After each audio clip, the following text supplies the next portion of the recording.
네, 이번에는 워싱턴으로 가보겠습니다. 미국은 4년여 만에 처음으로 열리는 한미일 정상회담에서 북한의 지속적인 위협에 대한 대응을 논의할 것으로 기대했습니다.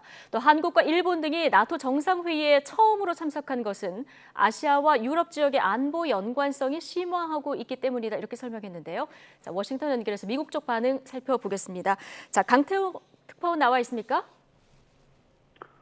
네, 워싱턴입니다. 네, 자, 먼저 한미일 정상회담이 바이든 정부 들어서는 처음 열린 건데요. 미국이 기대하는 것은 삼국 협력 강화를 통해서 북한에 대한 공조를 확인하는 거겠죠?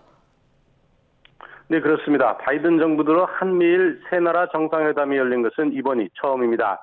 제이크 설리반 백악관 안보보좌관이 정상회담에 관해 설명했는데요. 북한이 상당 기간 집중적으로 미사일 실험과 도발적 행동을 한 만큼 이번 정상회담에서 북한의 계속되는 위협에 초점이 맞춰질 것이라고 말했습니다. 사실 회담은 30분이 채 안 되는 일정으로 예정돼 있습니다. 깊은 논의가 이루어지기는 쉽지 않다는 관측이 나오지만 4년 9개월 만에 열린 한미일 정상회담을 통해 삼국 공조를 확인하고 강화하는 의미가 있습니다. 앞서 보신 것처럼 각 정상들이 모두 발언을 한 뒤 회담에 들어갔는데요. 바이든 대통령은 한미일 세 나라가 북한의 완전한 비핵화, 자유롭고 개방된 인도태평양을 위한 공조를 강화하고 우려되는 북한 핵실험과 러시아의 전쟁 책임을 묻도록 한미일이 함께 협의할 것이라고 말했습니다. 자, 이 대북 문제가 논의의 주요 초점이면 구체적으로 어떤 것들이 좀 테이블에 오를 수 있을까요? 아무래도 대북 문제가 주요 초점인 만큼 북한을 경제적으로 압박하는 방안이 논의될 것이라는 전망입니다. 이와 관련해 설리반 보좌관은 미국이 지난 18개월 동안 대북 제재의 수위를 높여왔다고 말했습니다. 특히 북한이 계속 수익원을 창출하는 방법을 조정함에 따라 미국도 새로운 제재 목표물에 대한 탐색을 이어왔다고 설명했는데요. 이에 따라 세 나라 정상들은 북한의 불법 수익원을 차단하기 위한 논의를 할 것으로 보입니다.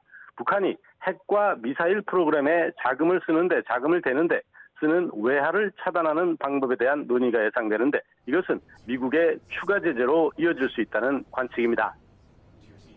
네.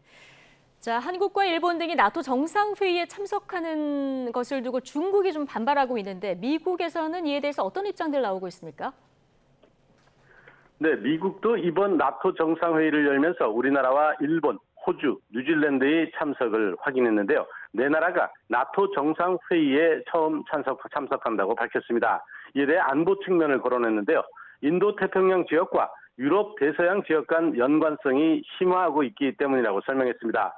인도태평양 파트너와 나토 동맹국과 함께 중국이 제기하는 도전에 대해서도 협의할 것이라면서 중국에 대한 견제를 사실상 적시한 셈인데요.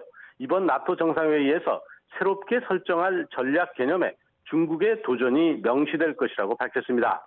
그런 만큼 유럽 쪽 동맹 파트너인 나토와 함께 아시아 쪽 동맹 파트너인 우리나라 등 네 나라를 모두 끌어들여 대중국 견제에 머리를 맞대는 것이라고 볼 수 있습니다. 지금까지 워싱턴에서 YTN 강태욱입니다.